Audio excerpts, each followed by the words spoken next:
Today we're going to be talking about a bottle of sherry, but not just any bottle of sherry.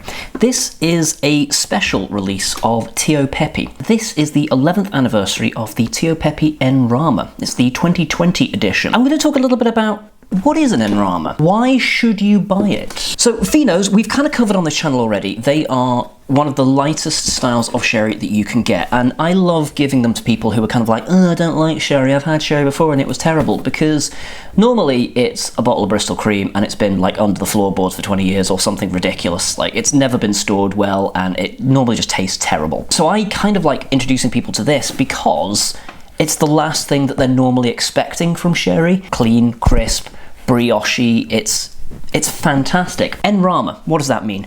Essentially, it means that it's not been filtered. Fino and Manzanillas, which are the lightest styles of sherry, spend their entire lives under a blanket of yeast. This is called flor.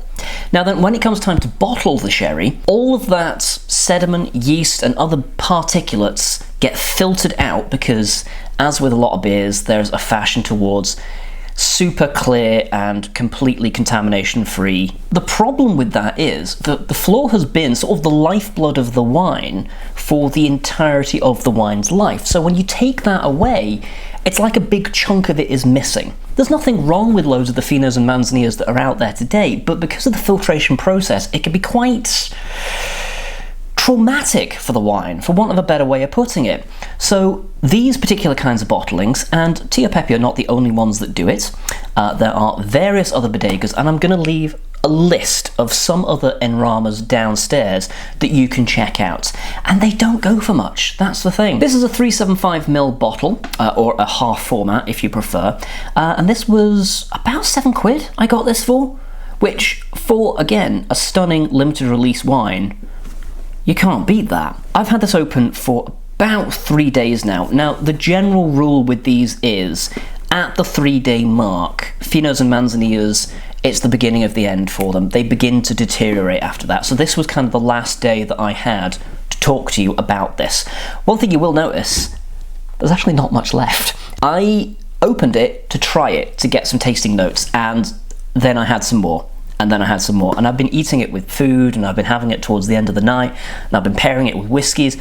I've been having a lot of fun with this wine. It's a fantastic Fino. One little thing that I will say, and this is probably going to piss off a few winos and other sherry aficionados.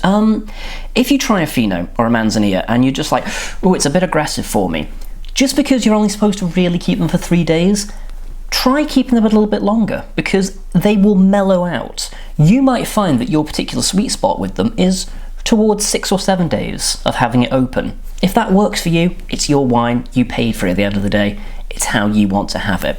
There's another school of thought as well, that you should actually leave a Fino and a Manzanilla in the bottle unopened for a period of a few weeks to a few months, because again, the bottling process can be a little bit traumatic for the wine, so it gives it a chance to kind of acclimatise to its new environment.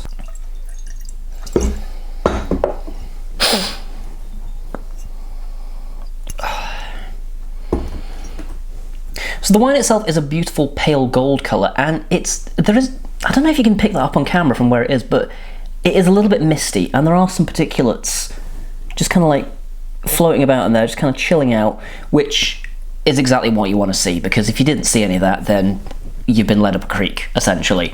So you want to see a bit of extra life in there, for want of a way of putting it. To smell it, it's like sourdough starter. If you've ever kept a sourdough starter, or you've ever been privy to a sourdough starter, there's that super yeasty, fermented kind of hit in your face. It smells alive, it smells active. Green apples, lots of green apples. If you've ever got like a freshly baked almond croissant, there's something slightly sugary in there as well.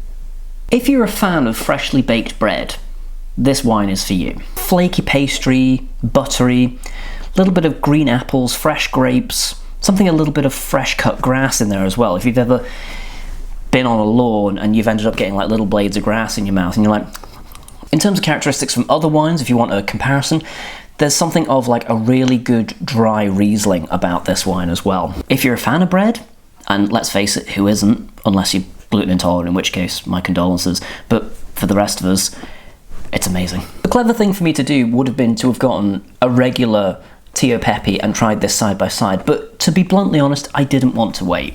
And I'm glad I didn't, because it is a stunning wine in its own right, and I feel like it should stand on its own 2 feet in that respect.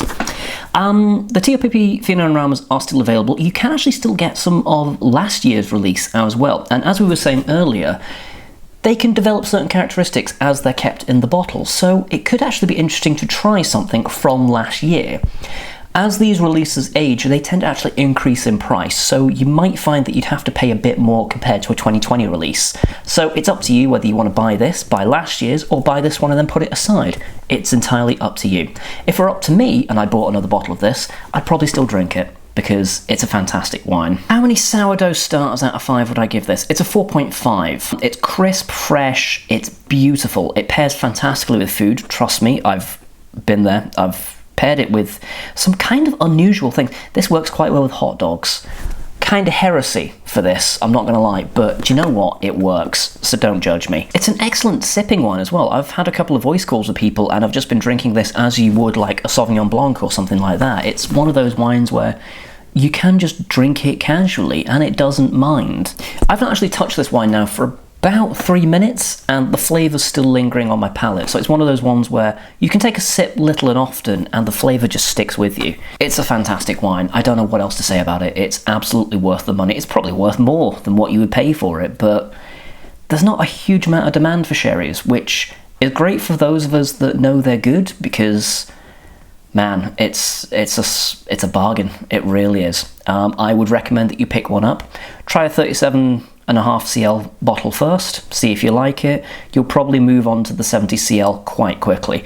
One thing I would say is that if it is just for yourself, maybe stick with a smaller format, because you want to try and keep it as fresh as possible, so you don't want something too big to be lingering. Comment down below, do you guys have a favourite type of sherry? Have you tried the En Rama releases? What did you think of them? Thumb the video if you liked it, and if you enjoy hearing me geeking out about sherry and other boozers which are available, subscribe to the channel, because I do this a lot. Thank you very much for sticking around. Next time we'll be talking about something that's not sherry, because I don't have any more sherry left. It is Kit Kat time. Now then, what would go well with sherry? Do you know what? I'm going to go green tea. It is green. It's kind of like a nice jade green. Earthy, delicate, nutty. Delightful.